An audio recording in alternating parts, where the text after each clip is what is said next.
तिकडे गडचिरोलीतल्या रस्त्यांची देखील अशीच अवस्था आहे। गडचिरोलीमधील राष्ट्रीय महामार्ग चिखलमय झालेला आहे। आश्रम शाळेपर्यंत पोहोचणाऱ्या राष्ट्रीय महामार्गावर चिखलाचं साम्राज्य पसरलंय। रस्ता तातडीने दुरुस्ती करण्याची मागणी जनसंघर्ष समितीने केलेली आहे।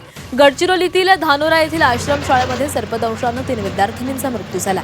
रस्त्यावर ठिकठिकाणी खड्डे आणि चिखल असल्याने रुग्णवाहिका वेळेवर पोहोचू शकली नाही।